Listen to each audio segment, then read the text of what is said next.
What Telangana things today TV9 కాన్క్లేవ్కి తిరిగి స్వాగతం. ఏడాది పాలన పూర్తి చేసుకున్నటువంటి రేవంత్ రెడ్డి ప్రభుత్వం ఇప్పుడు ఉత్సవాలు జరుపుకుంటున్నటువంటి ఈ సందర్భంలో 6 హామీలు అమలు చేశాము, ఎన్నికల సందర్భంగా ఇచ్చినటువంటి 6 గ్యారంటీలు అమలు చేస్తున్నాము అన్నది అధికార పార్టీ చేస్తున్నటువంటి ఆర్గ్యుమెంట్. లేదు, కావాల్సింది చేయాల్సింది చాలా ఉన్నాయి అంటున్నాయి విపక్షాలు. ఎవరి వాదన అంటే ఒకసారి చూద్దాం. తెలంగాణ అసెంబ్లీ ఎన్నికల్లో కాంగ్రెస్ అపూర్వ విజయం సాధించడానికి కారణాలు ఎన్నున్నా అందులో 6 గ్యారెంటీలది మాత్రం అగ్రపీఠమని చెప్పాల్సిందే. అభయహస్తంలో భాగంగా 6 గ్యారెంటీలను ఎన్నికల మేనిఫెస్టోలో పెట్టిన కాంగ్రెస్ వివిధ వర్గాలకు 400కు పైగా హామీలిచ్చింది. మహాలక్ష్మి పథకం కింద రాష్ట్ర వ్యాప్తంగా ఆర్టీసీ బస్సుల్లో మహిళలందరికీ ఉచిత ప్రయాణం అందిస్తామని చెప్పిన కాంగ్రెస్ అధికారంలోకి రాగానే ఆ పథకాన్ని ప్రారంభించింది. ఇదే పథకం కింద 500కే పేద వర్గాలకు వంట గ్యాస్ అందిస్తోంది. అయితే మహాలక్ష్మిలో భాగమైన మరో కార్యక్రమం ప్రతి మహిళకు నెలకు 2500 ఆర్థిక సాయాన్ని ప్రారంభించాల్సి ఉంది. రైతు భరోసా ద్వారా ఏటా రైతులకు, కౌలు రైతులకు ఎకరానికి 15,000 పెట్టుబడి సాయం, వ్యవసాయ కూలీలకు 12,000 ఆర్థిక సాయం ఇస్తామని చెప్పిన కాంగ్రెస్ వాటి విధి విధానాలు ప్రకటించే పనిలో ఉంది. వరి పంటకు అదనంగా 500 బోనస్ ఇస్తామన్న హస్తం పార్టీ ప్రస్తుతం సన్నాలకే దాన్ని వర్తింపచేస్తోంది. గృహజ్యోతి పథకం ద్వారా పేదల ఇళ్లకు 200 యూనిట్ల దాకా విద్యుత్ ఉచితంగా సరఫరా చేస్తోంది. ఇళ్లు లేని పేదలకు ఇంటి స్థలం ఇవ్వడంతో పాటు ఇంటి నిర్మాణానికి 5 లక్షల ఆర్థిక సాయం అందిస్తామన్న కాంగ్రెస్ తెలంగాణ ఉద్యమకారులకు 250 చదరపు గజాల ఇంటి స్థలం కూడా ఇస్తామని చెప్పింది.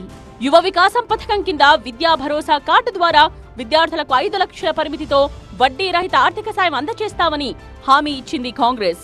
ప్రతి మండలంలో తెలంగాణ ఇంటిగ్రేటెడ్ స్కూళ్ల ఏర్పాటుకు కూడా హామీ ఇచ్చింది. 6వ గ్యారంటీ చేయూత కింద వృద్ధులకు, వితంతువులకు నెలకు 4,000 రూపాయల పింఛన్ ఇవ్వాల్సి ఉన్నా అదింకా కార్యరూపం దాల్చలేదు. ఆరోగ్యశ్రీ ద్వారా పేదలకందే వైద్య సాయాన్ని మాత్రం 10 లక్షలకు పెంచి మాట నిలబెట్టుకుంది. ఇక 7వ గ్యారంటీగా ప్రజాస్వామ్యబద్ధమైన పాలన అందిస్తామని చెప్పిన కాంగ్రెస్ ప్రభుత్వం అప్పుడే ఏడాది పూర్తి చేసుకుంది.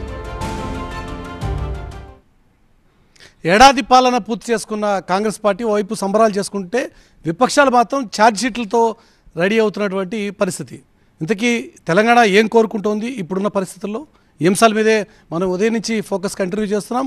విపక్షాల నుంచి, అధికార పార్టీల నుంచి అన్ని నాయకులు మనతో పాటు పార్టిసిపేట్ చేస్తున్నారు. మనతో పాటు ముందుగా స్టూడియోలో ఉన్నారు కన్నె ప్రభాకర్, బీఆర్ఎస్ నుంచి ఆ పార్టీకి సంబంధించిన సీనియర్ నాయకులు, భారతీయ జనతా పార్టీ నుంచి ఆ పార్టీ సీనియర్ నాయకులు ఎంపీ రఘునందన్ కూడా మనతో పాటు స్టూడియోలో ఉన్నారు. అధికార పార్టీ వైపు నుంచి రాష్ట్ర మంత్రి, BC welfare minister Ponnam Prabhakar కూడా మనతో పాటు జాయిన్ అవబోతున్నారు మరి కొద్ది క్షణాల్లో. ముందుగా ప్రభాకర్ గారు, ఉద్యమం నుంచి చూస్తున్నాం తెలంగాణ ఫార్మేషన్ జరగాలి అని చెప్పి కోరుకున్నప్పటి నుంచి ఈరోజు ఒక 10 ఏళ్ల పాటు బీఆర్ఎస్ పాలన చూసాం, ఇప్పుడు ఏడాది పాటు కాంగ్రెస్ పాలన చూసాం.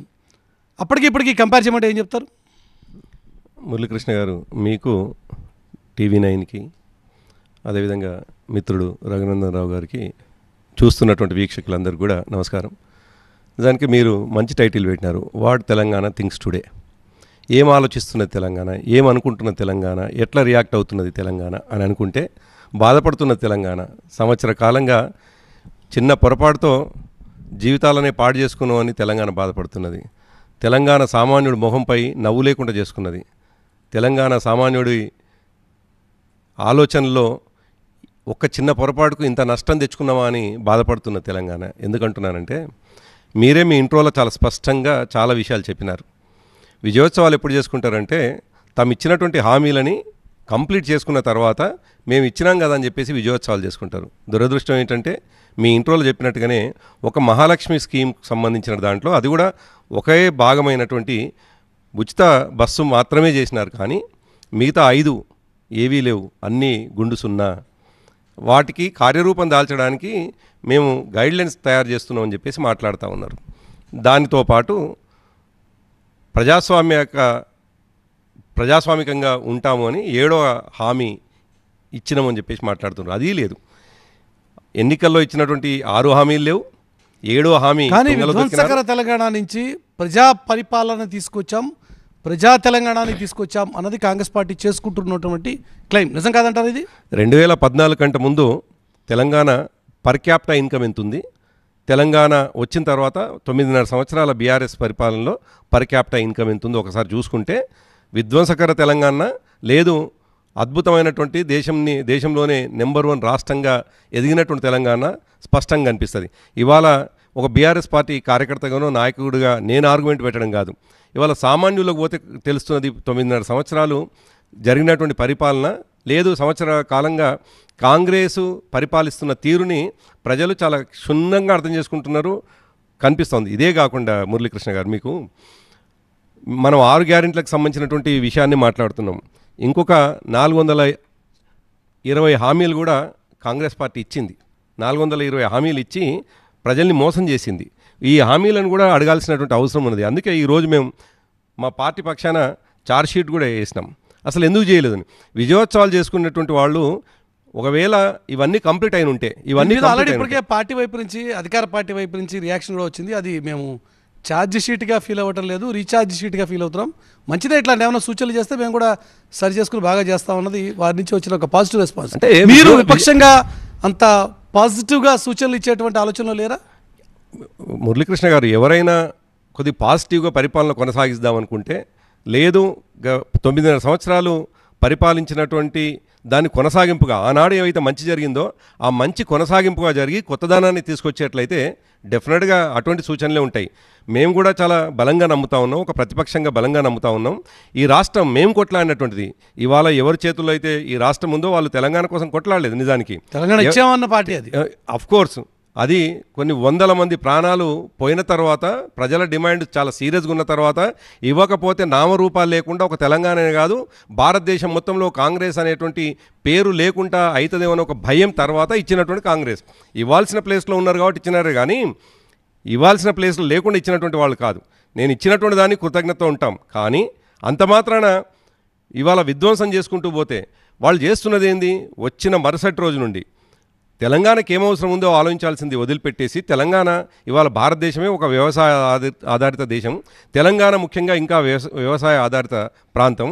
ఇటువంటి వ్యవసాయం మీద దృష్టి పెట్టకుండా వారి ఆలోచనలన్నీ కూడా ఒకవైపేమో విధ్వంసం, ఒకవైపేమో కూల్చివేతలు, ఇంకోవైపేమో ఇష్టం వచ్చినట్టుగా చట్టాలను ఉపయోగించి అరెస్టులు, అక్రమాలు ఇష్టం వచ్చినట్టుగా చేయడం. ప్రజాస్వామ్యం అనేటువంటిది ఇంతకుముందు మీరు చెప్పినటువంటి 7వ హామీ ఎట్టి పరిస్థితుల్లో కూడా అది అసలు దానికి భిన్నంగా వ్యవహరిస్తుంది. వాటికి సంబంధించి ఇంకా చాలా ప్రశ్నలు ఉన్నాయి. వాటి అన్నిటికీ కూడా విపక్షంగా మీరు కూడా రియాక్ట్ అవుతారు. కానీ ప్రధాన విపక్షంగా భారతీయ జనతా పార్టీ నుంచి రఘునందన్ గారు ఉన్నారు. రఘునందన్ గారు, కేంద్రం విషయాన్ని తీసుకుంటే భారతీయ జనతా పార్టీగా మోదీ గారు కంటిన్యూస్గా 3 టర్ముల అధికారంలోకి వచ్చి కంటిన్యూ అవుతున్న పరిస్థితి. కానీ మన తెలంగాణ ఇక్కడున్న పరిస్థితి కొద్దిగా భిన్నమైంది. 2 టర్ములు కేసీఆర్ గారు, ఇప్పుడు మళ్ళీ కాంగ్రెస్. ఈ కాంగ్రెస్ ఒక ఏడాది పాలన పూర్తయింది. ఇవన్నీ చూసిన తర్వాత ఈరోజు ఉన్న తెలంగాణ పరిస్థితి గురించి అడిగితే ఏం చెప్తారు? 10 సంవత్సరాల్లో చంద్రశేఖర్ గారి పాలనలో తెలంగాణలో ఏమేమైతే జరగలేదని చెప్పి టీఆర్ఎస్ పార్టీ బదనామై ప్రజల ఆగ్రహానికి గురైందో, ఈ 12 నెలలలో కాంగ్రెస్ పార్టీ మీద కూడా ప్రజలు అంతే అసంతృప్తిని, అంతే ఆగ్రహాన్ని వ్యక్తం చేస్తూ ఉన్నారు. ఏడాదిలో అంత వ్యతిరేకత మూట కట్టుకుందా? ఇంకా అంతకంటే కొంచెం ఎక్కువనే మూట కట్టుకున్నట్టు మనం లెక్కలేసుకోవచ్చు. వాళ్ళకు 10 ఏళ్ళు పట్టింది బదనాం కావడానికి. వాళ్ళ పరిపాలన బాగాలేదని ప్రజలు తీర్పు ఇవ్వడానికి వాళ్ళకి 10 ఏళ్ళు పట్టింది. వీళ్ళు 12 నెలలలోనే టీఆర్ఎస్ 10 సంవత్సరాల్లో మూట కట్టుకున్నటువంటి అపప్రదని, వారు చేసినటువంటి తప్పుల్ని ఈరోజు ఈ ప్రభుత్వం లోపల ప్రజలు అనుభవిస్తూ ఉన్నారు బేసికల్గా. అందుకనే టీఆర్ఎస్, కాంగ్రెస్ ఈ రెండు కూడా, వీటి రెండింటి మధ్యలో కూడా ఉన్నటువంటి బంధం విడదీయరాని బంధం. ఇవి ఒకటి నాణానికి బొమ్మ అయితే ఇంకొకటి బొరుసు. వీళ్ళ నుంచి ఇంతకంటే ఎక్కువ ఎక్స్పెక్ట్ చేయడం కూడా సరైనది కాదేమో అనేది నా ఉద్దేశం మురళి గారు. అందుకనే చాలా స్పష్టంగా భారతీయ జనతా పార్టీ ఎవరు ఎన్ని మాట్లాడినా మొదటి నుంచి చాలా స్పష్టంగా చెప్తూ వస్తా ఉన్నాం. కాంగ్రెస్ ఎన్నికల సందర్భంలోనూ ఎన్నికల తర్వాత కూడా చేస్తున్న ప్రచారం బీఆర్ఎస్ బీజేపీ ఒక్కటని కదా. సో అందుకనే దాని ఇంపాక్ట్ కూడా పడింది అనుకుంటా కొంత. అందుకనే సందర్భంలో కవిత గారిని అరెస్ట్ చేయకపోవడం, బండి సంజయ్ గారిని మార్చడం, ఇట్లాంటి చాలా జరిగిన తర్వాత ఇద్దరు ఒకటే అని చెప్పి కాంగ్రెస్ కోటేసినట్టున్నారు జనం. అందుకనే 2004లో చంద్రశేఖరరావు గారు కాంగ్రెస్ పార్టీ కలిసి పోటీ చేసింది. రాష్ట్రంలో, కేంద్రంలో అధికారంలో పంచుకున్నారు. ఇక్కడ ఒక 6 మంత్రులు, అక్కడ ఒక 2 మంత్రులు కలిసి పనిచేసినారు.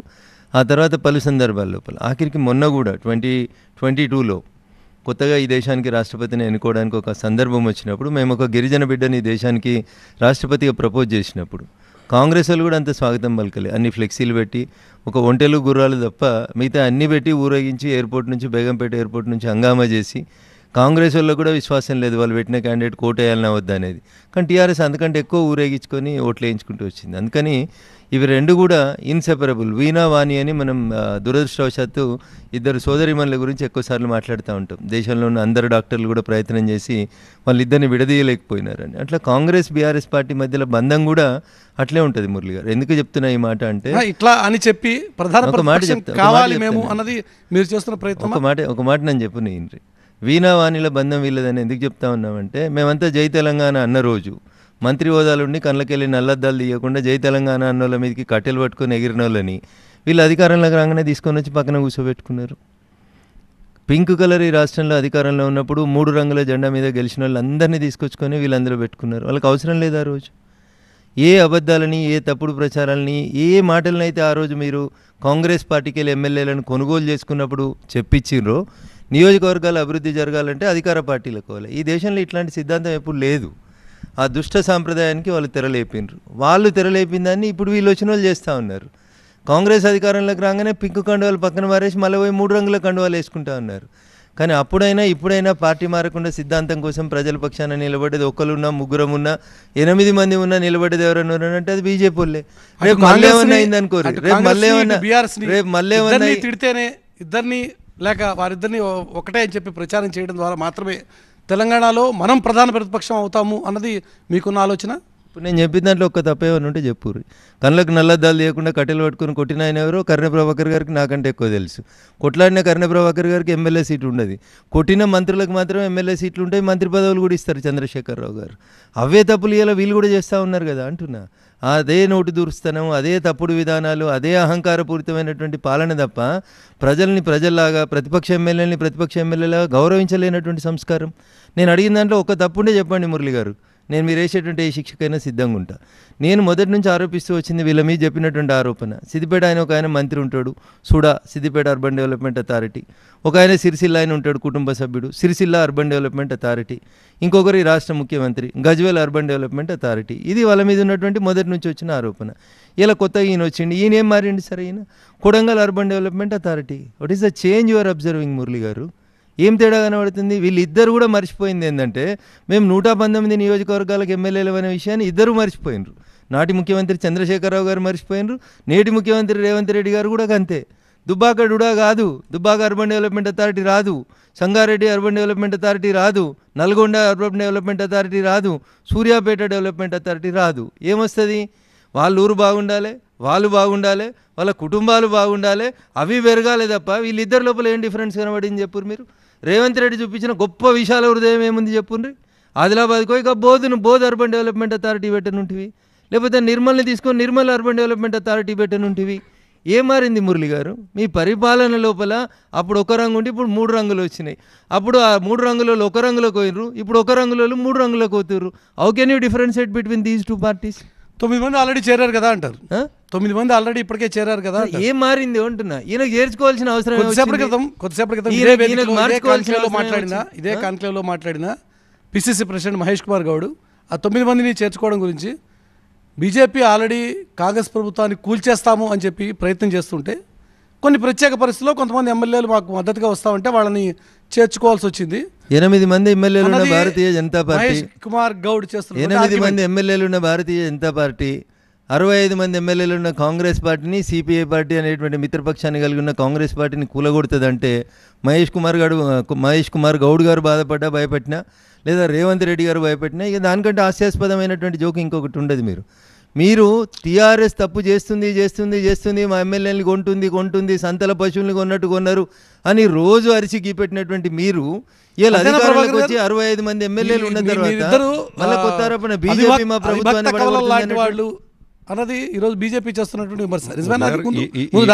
ఆ సమాధానం రాబడదాం. ఈ ఆర్గ్యుమెంట్ భారతీయ జనతా పార్టీ నుంచి రావడం, కాంగ్రెస్ పార్టీ నుంచి వెళ్ళి మరొక విమర్శ కాంగ్రెస్ పార్టీ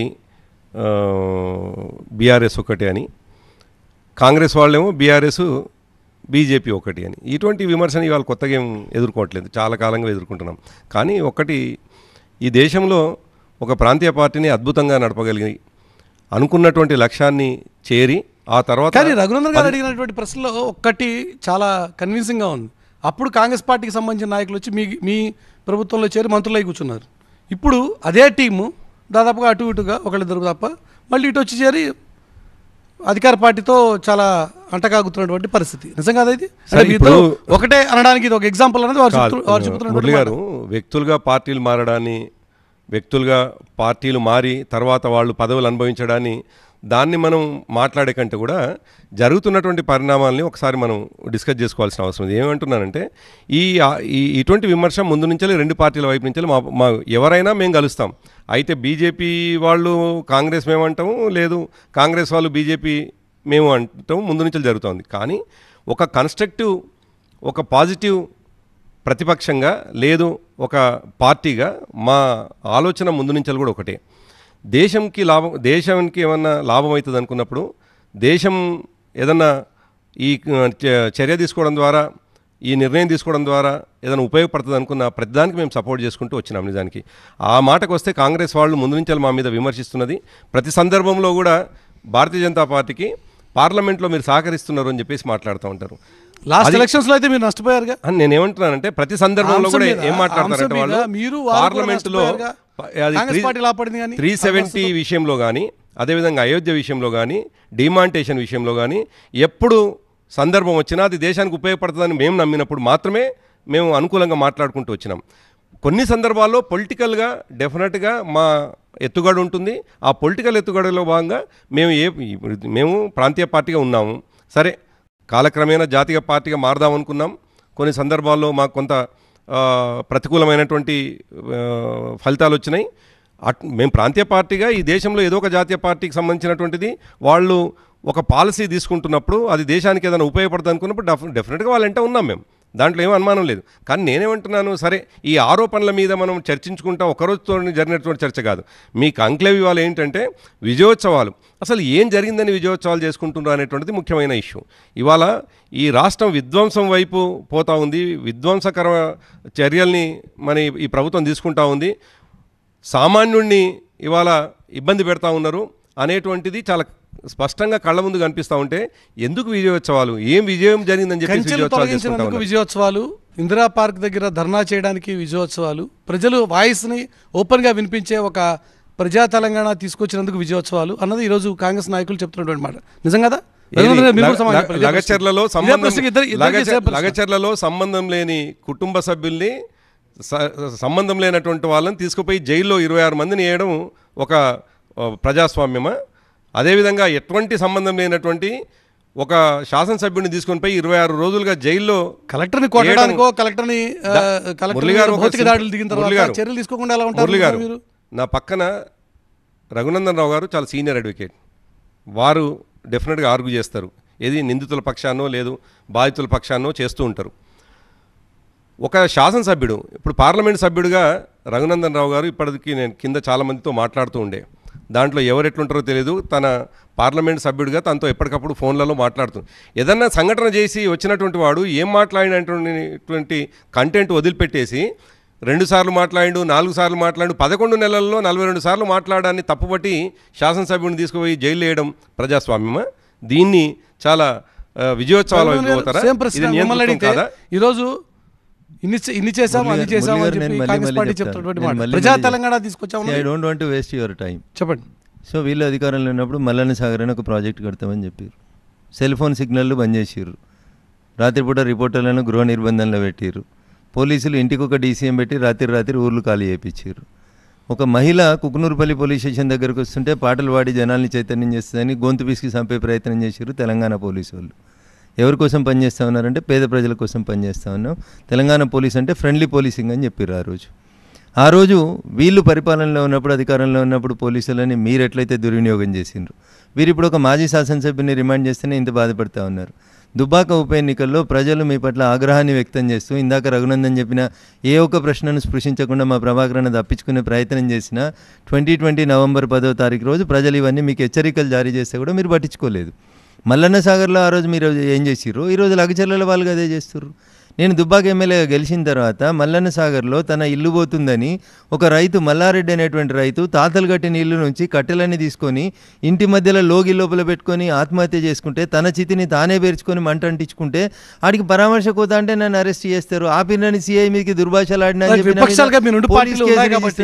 సార్. నేను అందుకనే there is no much difference between BRS and Congress అని చెప్తున్నా. అంటే మల్లన్న సాగర్లో మీరు చేసిర్రు, ఇలా లగచర్లలో వాళ్ళు చేస్తుర్రు.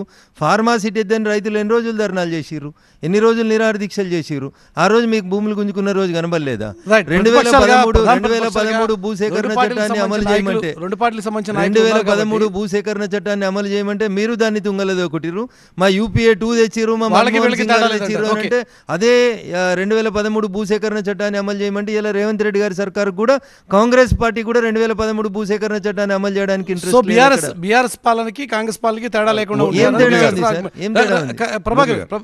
నేను అడిగిన ఏ ఒక్క ప్రశ్న కూడా మా ప్రభాకర్ అని ఇష్టపడతలేడు. సిద్దిపేట అర్బన్ డెవలప్మెంట్ అథారిటీ అవుతుంది ఎందుకంటే అల్లుడు మంత్రి, కొడుకు మంత్రి కాబట్టి సిరిసిల్ల అర్బన్ డెవలప్మెంట్ అథారిటీ అవుతుంది. వీళ్ళు ఎంత దుర్మార్గమైన పాలన చేసిరంటే 10 ఏళ్లలో నాలాంటి గొంతుల్ని నొక్కేతందుకు చేసిన ఒక దుర్మార్గమైన ప్రయత్నం చెప్తాను నేను. సిద్దిపేట నుంచి సిద్దిపేటకి 2వ రింగ్ రోడ్ వస్తే మా కేంద్రం ఇచ్చిన 1100లలో 2వ రింగ్ రోడ్ వేసుకుంటాడు హరీష్ రావు. దుబ్బాకకు ఒక రింగ్ రోడ్ మండి ఇవ్వలేదు నువ్వు. ఇలా సేమ్ రేవంత్ రెడ్డి కూడా అదే పాలన చేస్తా ఉన్నాడు. ఆయనకు నచ్చిన వాళ్ళకు ఆయన పార్టీలకు వచ్చిన వాళ్ళకే ఇచ్చుకుంటుండే తప్ప 119 ఎమ్మెల్యేలకి ఒక్క ముఖ్యమంత్రి కూడా నేను 119 మంది నియోజకవర్గాలని సరిగా చూడాలనేటువంటి స్పృహ లేకపోతేనే ఈ పంచాయతీలుగా మీరేం చేస్తున్నారు? కేంద్రంలో అధికారంలో ఉన్నటువంటి పార్టీగా తెలంగాణ రాష్ట్రానికి మీరే ఇచ్చారు. చాలా ప్రశ్నలు ఉన్నాయి, వీటన్నిటికీ కూడా కాన్క్లేవ్ లో మీరు సమాధానం చెప్తారు. కానీ చిన్న బ్రేక్ తీసుకుందాం. బ్రేక్ తర్వాత విపక్షాలుగా బీఆర్ఎస్ బీజేపీ ఈ ఏడాది కాలంలో ఏం చేశాయి ఈ విషయం మీద కూడా ఫోకస్ కంటిన్యూ చేద్దాం. చిన్న బ్రేక్ తర్వాత చిన్న బ్రేక్.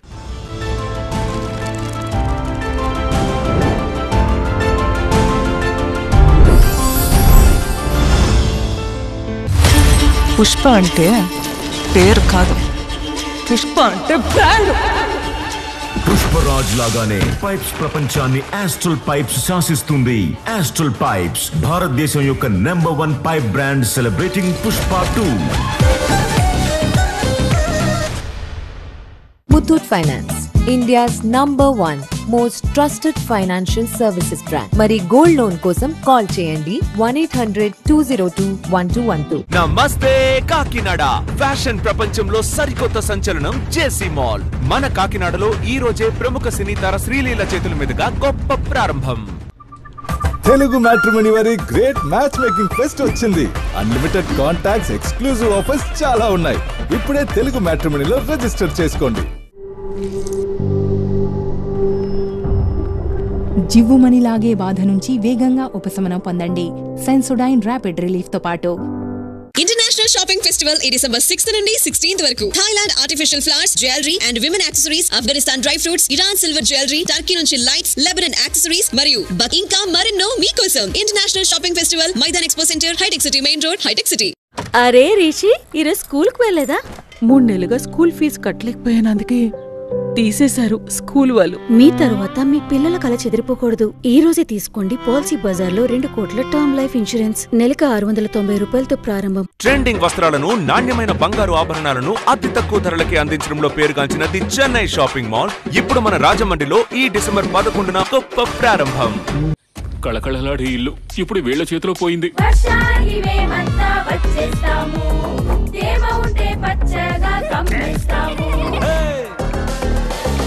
మీ ఆటలు చెల్లని రోజులు వచ్చాయి. ఫంగస్ ఫేడింగ్ లా పాషే లేదు. 10 ఏళ్ళు మెరిపించే కొత్త ఇల్లుదా. బెర్జర్ లాంగ్ లైఫ్ కాపాడుతుంది చాలా కాలం.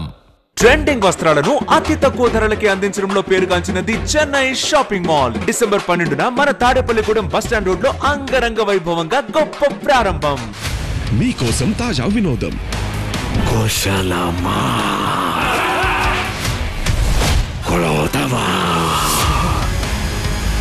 మనుషుల ఆశ సావనంత వరకు నా వ్యాపారానికి సావుండదు.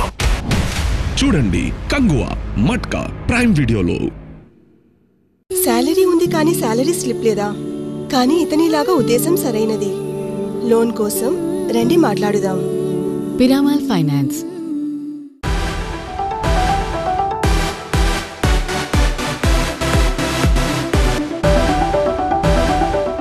కెన్ యూ బిలీవ్ ఇవన్నీ ఒకప్పుడు అవుట్స్కట్స్ అని, అలాగే ఇప్పుడున్న అవుట్స్కట్స్ రేపు హార్ట్ ఆఫ్ ద సిటీ అవుతాయని. మన మైరాన్ హోమ్స్ సిటీకి 4 పక్కల వేరియస్ ప్రాజెక్ట్స్ ని క్రియేట్ చేస్తోంది. మిస్ అయ్యామన్న ఫీలింగ్ ఇంకెవ్వరికీ ఉండదు. మైరాన్ homes, prince of real estate. మైరాన్ works with vision. Come, let's grow together.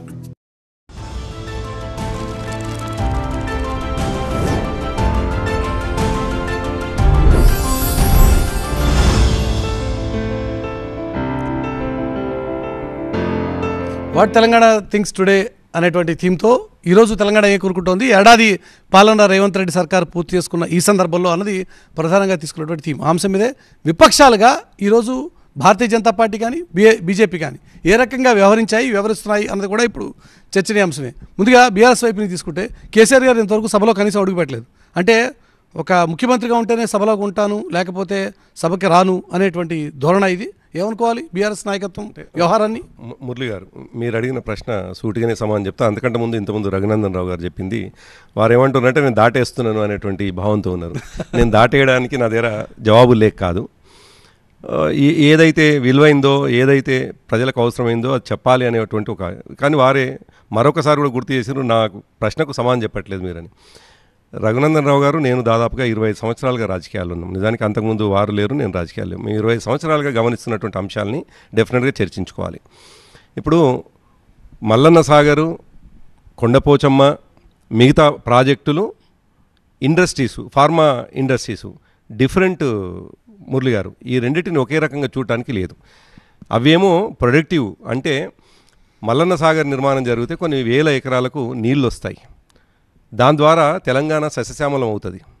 ఒక ఫార్మా ఇండస్ట్రీ వస్తే ఆ స్థాయిలో లాభం జరిగేటువంటి అవకాశం ఉండదు.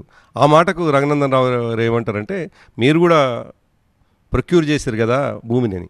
మేము నిజమే 13,000 ఎకరాలని ప్రొక్యూర్ చేస్తే ఒక్కరి మీద కేసు లేకుండా, ఒక్కరిని జైల్లో పెట్టకుండా, ఎక్కడ లాఠీ చార్జ్ జరగకుండా ఫార్మాసిటీకి సంబంధించినటువంటిది. అదే మల్లన్న సాగర్ ఒక్క రోజుతో జరగలేదు, దాదాపు ఇయర్స్ టుగెదర్ చాలా సంవత్సరాలు పట్టింది దాన్ని కంప్లీట్ చేయడానికి. కొన్ని సందర్భాలు అయితే వాళ్ళకి తెలుసు, ఆయన ప్రాంతం. అందుకే ఏమంటున్నానంటే ఈ రెండు ఒక రకంగా చూడటానికి లేనే లేదు అన్నమాట చెప్పదలుచుకున్నాను. ఇక రెండో విషయానికి వచ్చినప్పుడు కేసీఆర్ గారు ఎందుకు సభకి రారు అంటే, నేనేమంటున్నాను, కేసీఆర్ గారు ప్రతిపక్షంగా ఇప్పుడు ఒక ప్రధాన ప్రతిపక్షానికి క్యాబినెట్ హోదా ఉండేటువంటి పరిస్థితి. క్యాబినెట్ మంత్రికి ఎంత ప్రత్యేకమైన ప్రోటోకాల్స్, గౌరవం, రెస్పాన్సిబిలిటీస్ ఉంటాయో ప్రధాన ప్రతిపక్షానికి కూడా అదే ప్రోటోకాల్, అదే రెస్పాన్సిబిలిటీస్ ఉంటాయి. And at the same time ప్రజలు ప్రతిపక్షాన్ని కూడా తమ పక్షంగా అనుకుంటారు, మా తరపున సభలో వాయిస్ వినిపించాలని. కానీ కేసీఆర్ గారు మాత్రం ఎందుకు రారు అంటే, సరే ప్రారంభంలో ఆయనకి ఏదో చిన్న గాయం అయింది, సరే ఆ సమస్య ఉంది కాబట్టి రాలేదనుకుందాం. ఇప్పుడు 40 సంవత్సరాలుగా రాజకీయాల్లో ఉన్నారు కేసీఆర్ గారు.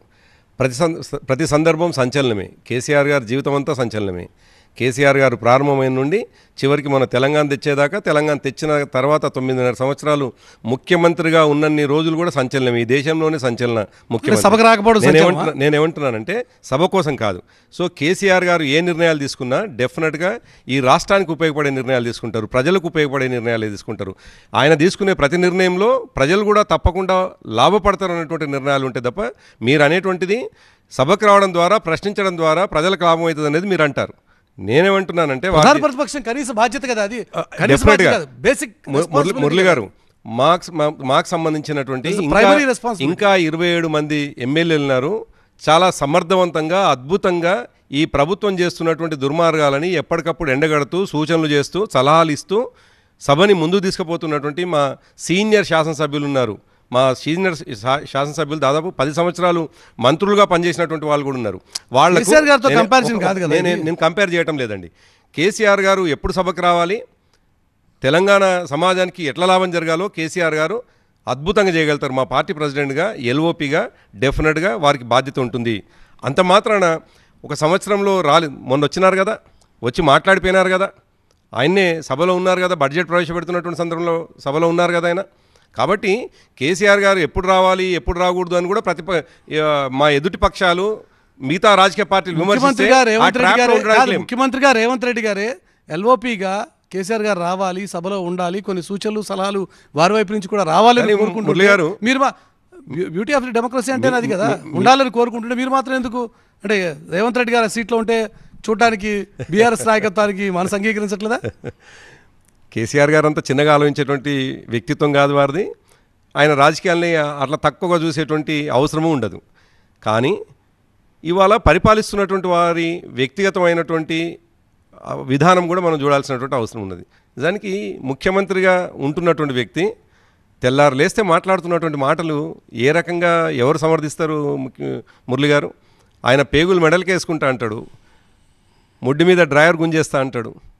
ఈ భాషలు మాట్లాడుతున్నటువంటి వ్యక్తి ఇవాళ సమాజంలో ఎటువంటి భాష గురించి మాట్లాడితే కాదు ఎక్కడ మన సభలో నిండు సభలో మాట్లాడుతున్నటువంటి సందర్భంలో, అవసరం లేని సందర్భాల్లో మాట్లాడుతున్నటువంటి సందర్భంలో వీళ్ళకు సూచనలు చేయడానికి ఏం సూచనలు సేకరిస్తారని చెప్పేసి రఘునందన్ గారు కూడా భారతీయ జనతా పార్టీ వైపు నుంచి కొన్ని ప్రశ్నలు.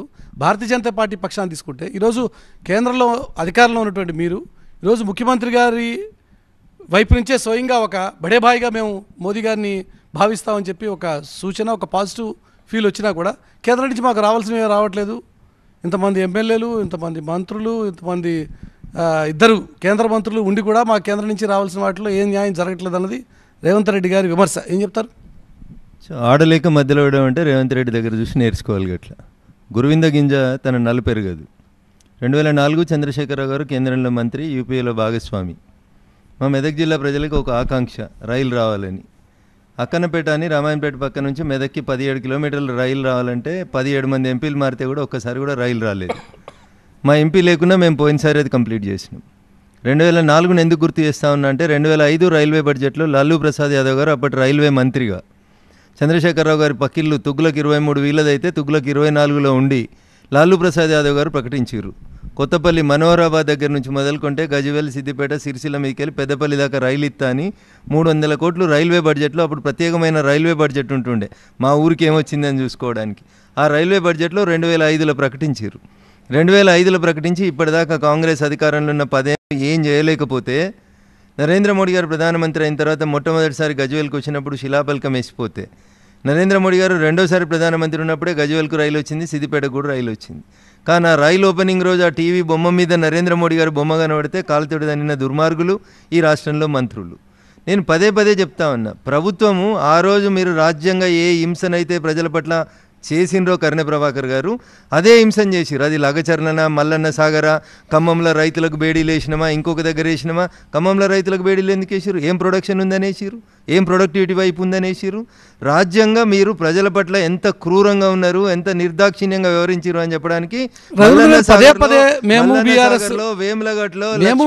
ఒకటి కాదు అని చెప్పుకోవడానికి మీ ప్రయత్నం చేస్తున్నారు. ఓకే, కాదనట్లేదు. ప్రయత్నం చేసిన పోలీసు వాళ్ళ నుంచి ఏళ్ళదాకా లగచర్లలో కూడా అంతే ఉంది. మీరు బీఆర్ఎస్ ఒకటి కాదు అని పదే చెప్పుకునే ప్రయత్నం చేస్తున్నారు. కానీ ఎన్నికల సందర్భంలో మరొకసారి రీకాల్ చేస్తే మరొకసారి పని చేసినామా, ఎన్నడన్నా పొత్తు పెట్టుకున్నామా, ఎన్నడన్నా ఒక్కసారైనా ఆలోచించారు మీరు? ఈ రంగులు అటుపోయినాయి, ఆ రంగులు ఇటు వచ్చినాయి, ఇటోళ్ళు అటుపోతారు, అటోళ్ళు ఇటు వస్తారు తప్ప ఏముంది సార్ అందులో? మీరు ఏదో కేసీఆర్ గారు అటెండెన్స్ గురించి అడిగారు. ఎప్పుడన్నా 1985లో వారు మొదటిసారి గెలిచినట్టు నుంచి ఇయ్యాలటి దాకా వారు అటెండెన్స్ తీసుకోర్రి. కొత్తగా ఇయ్యాలటి అటెండెన్స్ గురించి ఎందుకు అడుగుతారు? 2004 నుంచి 2014 తెలంగాణ అత్యాశ కాదా మురళి గారు? స్కూల్కు రాని స్కూల్కు రాని అటెండెన్స్ పార్లమెంట్ మెంబర్ గా వారిని ఎందుకు ఇబ్బంది పెడతారు? నేను అడుగుతున్నా, since 1985 when he got elected for first time దగ్గర నుంచి మొదలుకుంటే when he was the minister also you take his attendance. దాని గురించి కొత్తగా చర్చ పెట్టడం 10 పార్లమెంట్లో మీ అటెండెన్స్ ఎంతో చెప్పుండ్రి. మురళి గారు చెప్పండి, మనం ఎన్ని రోజులు పాల్గొన్నాం అనే కంటే కూడా మన పర్ఫార్మెన్స్ ఎంత ఉంది, మనకు ఏ మేరకు ఈ రాష్ట్రానికి రావాల్సిన నిధుల విషయంలో లేదు. తను సభ్యుడుగా మేము తెచ్చిన నిధులు ఎస్ రైలు అక్కనపేట నుంచి మెదక్ కంప్లీట్ చేసినాం, గజ్వేల్కి ఇచ్చినాం, సిద్దిపేటకి ఇచ్చినాం. మా పార్టీ వాళ్ళు కాకుండా మీ లెక్క గజ్వేల్కి, సిద్దిపేటకి, సిరిసిల్లకు తీసుకుపోయి దుబ్బాకి ఎగ్గొట్టలే. మేము గజ్వేల్కి రైలు ఇచ్చినాం, సిరిసిల్లకు రైలు తీసుకుపోయి దానికి పట్టాలు వేపిస్తున్నాం, సిద్దిపేట రైల్వే స్టేషన్ ఓపెన్ చేసినాం. మేము ప్రతిపక్షాలు నిన్న జవహర్ నవోదయ విద్యాలయాలు ఎక్స్పెక్ట్ చేయడం కూడా నేను వారిని దగ్గర నుండి 2001 నుండి 2014 దాకా ఉద్యమంలో సేమ్ ఇదే విమర్శలు కాంగ్రెస్ పార్టీ నుంచి కానీ మిగతా పక్షాల నుంచి. కేసీఆర్ గారు ఎమ్మెల్యేగా ఉన్నటువంటి సందర్భంలో, కేంద్ర మంత్రిగా ఉన్నటువంటి సందర్భంలో కూడా. కానీ ఆయన లక్ష్యము పేద ప్రజలకు తను చేసే ప్రతి పని లాభం చేకూర్చాలనేటువంటి ఆలోచనతో ఆయన విధానం ఉంటుంది, ఆయన ఆలోచన ఉంటుంది. దాంట్లో భాగంగానే 2001 నుండి 2014 వరకు ఉద్యమం చేస్తే తెలంగాణ వచ్చింది. కేసీఆర్ గారి కష్టం, కేసీఆర్ గారి త్యాగం, కేసీఆర్ గారి తెగింపు ఉంది కాబట్టి తెలంగాణ ప్రజల కోరిక అయినటువంటి తెలంగాణ రాష్ట్రం వచ్చింది. అందుకే ప్రొడక్ట్ ఏమొచ్చింది అంటే ఎంత అవుట్కమ్ వచ్చింది అనేటువంటిది ఇంపార్టెంట్ తప్ప ఏం లాభం. 365 రోజులు హౌస్కు అటెండ్ అయ్యి ఒక్కరోజు కూడా పార్లమెంటులో అసెంబ్లీలో కానీ ఎక్కడ కానీ ఎవరైనా మాట్లాడకపోతే ఏం ఉపయోగం లేదు కదా. ఏమంటున్నానంటే ఆ రాష్ట్రానికి ఆ ప్రాంతానికి తాము చేసేటువంటి దాని ద్వారా ఏదన్నా ఒకటి వచ్చేటట్లు ఉండాలి. అందుకే అంటున్నాను, ఇవాళ పార్లమెంట్ సభ్యుడిగా రఘునందన్ రావు గారు ఉన్నారు. ఆయనకు అవకాశం వచ్చినప్పుడల్లా మాట్లాడుతున్నారు. అసలే మాట్లాడినటువంటి వాళ్ళని చూస్తే ప్రజాస్వామ్యంలో అధికార పార్టీకి ఎంత బాధ్యత ఉంటుందో ప్రధాన ప్రతిపక్షాలకి అంతకంటే ఎక్కువ బాధ్యత ఉంటుంది. ప్రజల పక్షాన్ని నిలబడాల్సిన బాధ్యత ఖచ్చితంగా విపక్షాలదే. కానీ ఈ రాష్ట్రంలో ఈ ఏడాది కాలంలో ఎవరు నిర్మాణాత్మక ప్రతిపక్షంగా వ్యవహరించారు? భారతీయ జనతా పార్టీయా లేక బీఆర్ఎస్ఆ? వారిని అడుగుదాం. ముందుగా రఘునందన్ గారు మీ దగ్గర నుంచి చెప్దాం. 100% మేము బాధ్యతగానే వ్యవహరిస్తూ ఉన్నాం. ఎక్కడ కూడా మేము రాష్ట్రంలో అధికారంలో ఉన్నటువంటి ప్రభుత్వాన్ని 6 నెలలకే గులగొట్టాలి, ఏడాదికే గులగొట్టాలి అనేటువంటి తప్పుడు ఆలోచనలు ఎక్కడ చేస్తలేం. ఒక చిన్న ఉదాహరణ చెప్తాను నేను మీకు. వాళ్ళు ఎన్నికల మేనిఫెస్టోలో చెప్పినటువంటి ఇందిరమ్మ ఇండ్లు ఇవ్వాలంటే వీళ్ళ దగ్గర డబ్బులు లేవు రాష్ట్ర ప్రభుత్వం దగ్గర. దానికని తెలివిగా ముఖ్యమంత్రి గారు ఏం చేసినారంటే గ్రామీణ ప్రాంతం లోపల ఇల్లు ఇవ్వాలంటే సోషియో ఎకనామిక్ సర్వే అని ఒక సర్వే ఉంటుంది ప్రభుత్వం దగ్గర. సోషియో ఎకనామిక్ సర్వేలో ఎవరైతే పేదవారని గుర్తించబడతారో, బిలో పావర్టీ లైన్ అని గుర్తించబడ్డారో వాళ్ళకి మాత్రమే ఇల్లు ఇవ్వడానికి అవకాశం ఉంటుంది. కాబట్టి తెలివిగా ముఖ్యమంత్రి గారు ఏం చేశారంటే 26 మొత్తం రాష్ట్రాన్ని 1200 పైచీలకు గ్రామ పంచాయతీలు ఉన్న తెలంగాణ రాష్ట్రంలో 6909 పంచాయతీలని అర్బనైజ్ చేసేసారు సార్. అర్బన్ డెవలప్మెంట్ అథారిటీస్ అని 26 అర్బన్ డెవలప్మెంట్ అథారిటీస్ అని తీసుకొచ్చారు. నేను ఇందాక చెప్పిన సిద్దిపేట అర్బన్ డెవలప్మెంట్ అథారిటీ కిందికి మా దుబ్బాకని కూడా తీసుకొచ్చేసారు. పల్లెటూర్లలో 12,800 పైసలకు పంచాయతీలు ఉంటే 6,909 పంచాయతీలని అర్బన్ డెవలప్మెంట్ అథారిటీల కిందికి 26 అర్బన్ డెవలప్మెంట్ అథారిటీల కిందికి తెచ్చిరు మురళి గారు. తెస్తే నీకేంది ఇబ్బంది అని ఎవరన్నా అడుగుతుండొచ్చు. ఇబ్బంది ఏంటంటే 2 నష్టాలు వస్తాయి. ఒకసారి అర్బన్ డెవలప్మెంట్ అథారిటీ కిందికి రాగానే ప్రధానమంత్రి మన్రేగా కార్యక్రమం ఏదైతే ఉంటుందో మన్రేగా కింద ఇచ్చేటువంటి ఉపాధి హామీ పనులు ఈ 6,909 పంచాయతీలకి రాకుండా పోతుంది. ఇంకొక మాట వినండి సార్. రేపు ఇందిరమ్మ ఇల్లు ఇవ్వడానికి సోషియో ఎకనామిక్ సర్వే గ్రామీణ ప్రాంతాల్లో అడ్డమొస్తుంది. కాబట్టి అర్బన్ డెవలప్మెంట్ అథారిటీ అయితే వచ్చేటువంటి లాభం ఏంటంటే ప్రధానమంత్రి ఆవాస్ యోజన కింద ఒక మున్సిపాలిటీ లేదా అర్బన్ డెవలప్మెంట్ అథారిటీలో ఎన్ని ఇళ్ళైనా ఇచ్చుకోవచ్చు. పల్లెటూర్లలో అయితే 1,20,000 ఇస్తారు. పట్టణంలో లేదా అర్బన్ డెవలప్మెంట్ అథారిటీలో అయితే 1,60,000 రూపాయలు ప్రధానమంత్రి ఆవాస్ యోజన కింద వస్తాయి. కాబట్టి రేపు వాళ్ళు మార్క్ చేసి ఇవ్వబోతున్నటువంటి ఇందిరమ్మ ఇళ్ళకి కావాల్సినటువంటి పైసలు సోషియో ఎకనామిక్ సర్వే ప్రకారం పోతే ఊరికి 1-2 ఇండ్లు కూడా వచ్చే పరిస్థితి లేదు. దాని నుంచి తప్పించుకొని ఇప్పుడు వారు చెప్తున్నటువంటి 4.5 లక్షల ఇండ్లు ఇవ్వాలంటే దానికి కావాల్సినటువంటి పైసలు కేంద్రం నుంచి తెచ్చుకోవడానికి గ్రామీణ ప్రాంతాల అన్నింటిని కూడా రాష్ట్రానికి మీరు కూడా మంచి చేయొచ్చు కదా ఆ విషయంలో. సార్ ఇప్పుడు ప్రధానమంత్రి ఆవాస్ యోజన కింద మేము ఇల్లు ఉన్నాం లేదా ప్రధానమంత్రి గారు ఇచ్చినటువంటి 1,60,000ని ఈ ఇంటి లోపల వాడుతున్నాం అని చెప్పేటువంటి పద్ధతి కానీ చెప్పాల్సినటువంటి ఆలోచన కానీ గత ప్రభుత్వానికి లేదు, ఈలటి ప్రభుత్వానికి కూడా లేదు. సొమ్ము కేంద్రానిదైతే సోకు వాళ్ళదని ఎంజాయ్ చేస్తూ ఉన్నారు. దీన్ని తప్పుపడతా ఉన్నాం తప్ప నిర్మాణాత్మకమైనటువంటి ప్రతిపక్షంగా మేము చెప్పినాం మూసికి ఇటువైపు అటువైపు గోడలు కట్టండి. ఆ 2 గోడల మధ్యలో లేదా పారాఫిట్ వాల్స్ కడతారా లేదా ఇంకేం రిటైనింగ్ వాల్స్ కడతారా? ఆ గోడల లోపల వచ్చినటువంటి పేద కుటుంబాలు దశాబ్దాల కొద్దీ ఆ మూసిలోనే మురికి వాసనలోనే ఉన్నటువంటి కుటుంబాలని బయటికి తీసుకొచ్చి మీ కాంగ్రెస్ పార్టీ UPA 2లో తీసుకొచ్చినటువంటి 2013 భూసేకరణ చట్టంలో ఏం చెప్తారంటే ప్రభుత్వ స్థలంలో ఇల్లు కట్టుకొని బతుకుతున్నా కానీ ఖాళీ చేయించినప్పుడు 2013 భూసేకరణ చట్టం. ప్రభాకర్ గారు కూడా అదే ప్రశ్న నిర్మాణాత్మక ప్రతిపక్షంగా మీరు ఏ మేరకు వ్యవహరించారు ఈ ఏడాది కాలంలో అంటే ఏం చెప్తారు? కేవలం రేవంత్ రెడ్డి గారు తిట్టారు కాబట్టి మేము కౌంటర్గా తిడతాం, వారు 4 తిడితే మేము 5 తిడతామని చెప్పి తిట్టుడు కార్యక్రమం కాకుండా లేదు మురళి గారు. నిజానికి మాకు బాధ్యత ఉన్నది, బరువు కూడా ఉన్నది. మేము అధికారంలో ఉన్నా ప్రతిపక్షంలో ఉన్నా డెఫినెట్గా తెలంగాణ ప్రజల పట్ల మాకుండాల్సిన కన్సర్న్ మాకున్నది. కావునే ఎప్పుడైతే ప్రభుత్వానికి వచ్చినారో ప్రభుత్వానికి వచ్చినటువంటి సందర్భంలో వాళ్ళు మాట్లాడినటువంటి మాటలే, మేమన్నటువంటి మాటలు కాదు. 100 రోజుల్లో ఇవి చేస్తామని చెప్పేసి మాట్లాడినటువంటి వాళ్ళు. మేము అధికారంలోకి రాగానే మొదటి సంతకం దీని మీద ఉంటుందని చెప్పేసి మాట్లాడినటువంటి వాళ్ళు. అది చేయకుండా మిగతా పనులు చేస్తున్నటువంటి సందర్భంలోనే మేము ప్రశ్నిస్తూ ఉన్నాం తప్ప మేము కొత్తగా సృష్టించి అడ్డంకులు సృష్టించట్లేదు. మేము ఎక్కడ కూడా ఈ ప్రభుత్వానికి కాళ్ళల్లో కర్రలు పెట్టట్లేదు. ఇంకా మీరు పదే చూసి ఉంటారు, అనేక సందర్భాల్లో మీరు చూసి ఉంటారు. లేదు మురళి గారు, ఈ రోజు ఒక్క మాట. ప్రభుత్వం అభివృద్ధి వైపు వెళ్తూ ఉంటే అభివృద్ధి ఎక్కడదండి? అసలు ఒక మూసీని రిజనరేట్ చేయాలి అని చెప్పి అనుకుంటూ ఉంటే మూసీ అనేది దానికి కాళ్ళల్లో కట్టెలు అడ్డం పెడుతోంది మీరే మురళి గారు. వారి విమర్శ. మూసీ ఈ రాష్ట్ర ప్రభుత్వం టాప్ ప్రయారిటీలో ఉండాల్సినటువంటి అంశమా? మూసీ అనేటువంటి సుందరీకరణ అనేటువంటిది టాప్ ప్రయారిటీలో ఉంటుందా? ఏదైనా టాప్ ప్రయారిటీలో ఉంటుంది అని అంటే డెఫినెట్గా వ్యవసాయానికి సంబంధించినటువంటి సహకారం టాప్ ప్రయారిటీలో ఉండాలి. వ్యవసాయ ఆధారిత రాష్ట్రం ఈ రాష్ట్రం. మేము ఎక్కడ కూడా ఇష్టం వచ్చినట్టుగా మాట్లాడటం లేదు. ఇవాళ ఇష్టం వచ్చినట్టుగా వ్యవహరిస్తుంది బాధ్యత కలిగినటువంటి వాళ్ళు. ఒక మాట అండి, రుణమాఫీ ఎక్కడ జరిగింది మురళి గారు? ఒక మాట, 40,000 కోట్లు రుణమాఫీ ఉందని చెప్పినటువంటి రాష్ట్ర ప్రభుత్వం రేవంత్ రెడ్డి గారు నిన్న సభలో, నల్గొండ సభలో 21,000 కోట్లు అయిందని చెప్పేసి ఆయన నోటి నుండే అంటున్నది.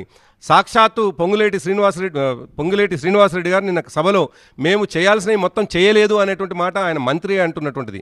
ఇంకో మాట మేము ఏం చెప్పదలుచుకున్నామంటే, ఇవాళ బాధ్యతగా ఉండాల్సినటువంటి ప్రభుత్వము ప్రొద్దున లేస్తే నువ్వు గతంలో ఉన్నటువంటి ఉనికినంతా చెరిపేస్తాము, ఎంటిటీ లేకుండా చేస్తామని చెప్పేసి తీసుకున్నటువంటి నిర్ణయాలు నిర్మాణాత్మకమా విధ్వంసమా మీరు ఆలోచన చేయాలి.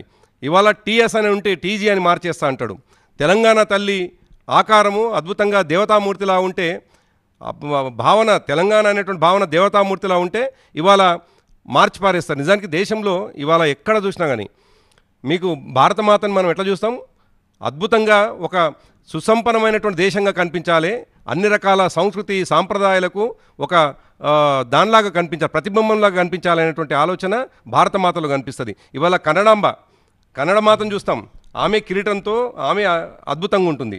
తమిళ మాతను చూస్తాం, తెలుగు తల్లిని చూస్తాం, ఆంధ్రమాతను చూస్తాం. ఎవరు చూసినా కానీ ఎందుకు భిన్నమైనటువంటి ఆలోచనలు అండి? ఎందుకు రావాలి? నువ్వు విధ్వంసం అయిపోతున్నావా? నీ ఆలోచనలు విధ్వంసం అయిపోతా ఉన్నాయా? మేము ఒక ప్రతిపక్షంగా డెఫినెట్గా మీరిచ్చినటువంటి హామీలను మాత్రమే క్వశ్చన్ చేస్తూ ఉన్నాము. మేము ఎప్పుడు చేస్తూ ఉన్నాం?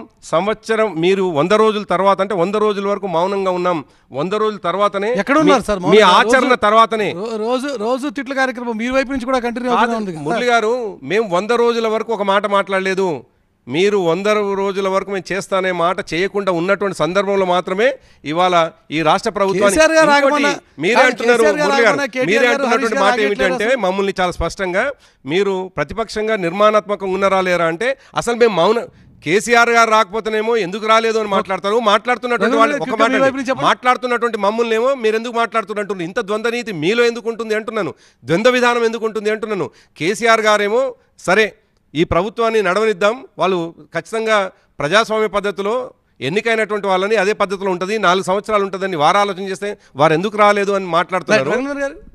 మీరే చెప్పాలి. ఈ రోజున కేంద్రం వైపు నుంచి అంటే డ్యూయల్ సర్కార్ ఉంటే మాత్రమే, కేంద్రంలో రాష్ట్రంలో ఒకటే ప్రభుత్వం ఉంటే మాత్రమే ఈరోజు ఇక్కడున్న ప్రభుత్వాలకు సపోర్ట్ చేస్తామనేటువంటి ధోరణిలో వ్యవహరిస్తున్నారు మీరు అన్నది.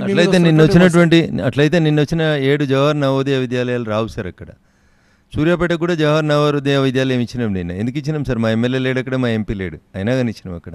మేము సబ్కా సాత్ సబ్కా వికాస్ సబ్కా విశ్వాస్ అనేటువంటి నిర్ణయంతో మేము ముందుకు పోతా ఉంటే, సంకుచిత స్వభావంతో అధికారంలో ఉన్నప్పుడు నేను మళ్ళీ చెప్తా ఉన్నా, these two are not separate parties. Okay, తీసుకుపోయి మెర్జీ చేస్తా అని చెప్పి సోనియమ్మని దేవతానని మీరు అన్నారు, సోనియమ్మని బలిదేవత అని ఆయన అన్నాడు. ఇలా ఆయన పెట్టుకున్నటువంటి తెలంగాణ తల్లి విగ్రహం లోపల హస్తం గుర్తును చూపించుకునే ప్రయత్నం చేస్తూ ఉన్నాడు రేవంత్ రెడ్డి తప్ప, అంతకుమించి కొత్తగా ఏం మార్పు లేదు అక్కడ. వీళ్ళు కూడా 1968 తెలంగాణ ఉద్యమకారుల గుర్తుగా తీసుకొచ్చినటువంటి అమరవీరుల స్తూపాన్ని తెలంగాణ తెచ్చిన తర్వాత ఆ ముఖ్యమంత్రికి ఓపెన్ చేసేందుకు ఇష్టం రాలేదు. వాళ్ళు అధికారంలో ఉన్నప్పుడు అదే ఎంఐఎం పార్టీతో అంటగాగిరు, వీళ్ళు అధికారంలోకి వచ్చినాక అదే ఎంఐఎం పార్టీకి. ఒకటే మాట చెప్పి కన్క్లూడ్ చేస్తాను. రేవంత్ రెడ్డి గారు చేస్తున్నటువంటి ఈ విజయోత్సవాలు ఎందుకంటే జనవరిలోనో ఫిబ్రవరిలోనో గ్రామ పంచాయతీ మండల పరిషత్లకు ఎన్నికలు పెట్టకపోతే ఊర్లలో ఉన్నటువంటి పంచాయతీ సెక్రటరీలు ఇప్పటికే స్ట్రీట్ లైట్లకి, ఊడ్స్టోళ్ళకి, తుడిస్టోళ్ళకి జీతాలు ఇచ్చి ఒక్కొక్క లక్ష జీతం బాకీ అయిపోయినరు. కేంద్రం ఎన్నికలు పెట్టకపోతే వాళ్ళే చెప్తారు 73, 74 రాజ్యాంగ సవరణ మేమే తెచ్చినాం, మరి రాజీవ్ గాంధీ గారు గొప్పగా ఆలోచించారు, గ్రామీణ భారతం బాగుండాలని చెప్తారు, ఎన్నికలు పెట్టమంటే భయపడిపోతారు. ఇన్ని విజయోత్సవాలు చేస్తారు కదా, మరి ఊర్లకు వచ్చి ఓట్లు అడుగురు సర్పంచుల్ని. దానికి ప్రిపరేటివ్ మీటింగ్ అనే ప్రభుత్వ సొమ్ముతోటి గతంలో కేసీఆర్ గారు ఇంకా ఇది అడ్వర్టైజ్మెంట్ పాలనలో రేవంత్ ఉన్నాం. రెడ్డి గారు ఇవాళ ఆయన మొదటి కూడా ఏడాది advertisement రేవంత్ రెడ్డి గారికి ఇంకొక ఇస్తున్నారు. There is 4 ఏళ్ళ no mandate much ఉంది. difference between these two parties. అదే 4 ఏళ్ళ mandate ఉంది. ఈ 4 ఏళ్ళ ప్రజల అంతకుమించి ఏం లేదు. కవితను అరెస్ట్ చేయలేదని మా మీద దర్శన రేవంత్ రెడ్డి ఇలా అరవింద్ కుమార్ని అరెస్ట్ చేయడు. రింగ్ రోడ్ 1,00,000 కోట్లు వచ్చేదాన్ని 7,000 అమ్ముకున్నాడు అరవింద్ కుమార్ని పక్కనే పెట్టుకుంటాడు. 55 కోట్లు ఎవరి అబ్బ సొమ్మని ఇచ్చిన కార్ల రేస్ కని అడిగిన రేవంత్ రెడ్డి గారికి ఇలా కేటీఆర్ని అరెస్ట్ చేసేందుకు ఇష్టం ఉండదు. ఫామ్ హౌస్ లో దావత్ ఇచ్చినోడు దావత్ ఇస్తే ఒకరికి కొకైన్ దొరుకుతుంది. ఈ క్రమంలో రక్తంలో గానీ కొకైన్ టెస్ట్ చేసేందుకు మాత్రం రేవంత్ రెడ్డికి టైం 4 ఏళ్ల పాటు ఇంకా అధికారంలో ఉండబోతున్న లేకపోతే సందర్భంలో విడివిడిగా ఉన్నారు. ప్రధాన ప్రతిపక్షంగా ఎవరు ముందుకు వస్తారు? రేపు పొద్దున ఎన్నికల నాటికి కాంగ్రెస్ పార్టీకి ధీటైనటువంటి ప్రతిపక్షంగా మేము అని చెప్పి ఎవరు చెప్పుకుంటారు? అది బీఆర్ఎస్ఆ బీజేపీనా తేల్చుకోవాల్సింది కూడా ఈ 2 పార్టీలే. ఈరోజు తెలంగాణ ప్రజానికం ఆ దిశగా కూడా ఆలోచన చేస్తున్నారు. కాంగ్రెస్ పార్టీకి ప్రత్యామ్నాయంగా ఎవరిని చూడాలి అనేటువంటి అంశం మీద ఈరోజు తెలంగాణ ప్రజానికంలో జరుగుతున్నటువంటి చర్చలో ఇది కూడా ఒక ముఖ్యమైనటువంటి అంశం. డిబేట్లో కాన్క్లేవ్లో పార్టిసిపేట్ చేసిన ఇద్దరు నాయకులకి ప్రత్యేకించి ధన్యవాదాలు.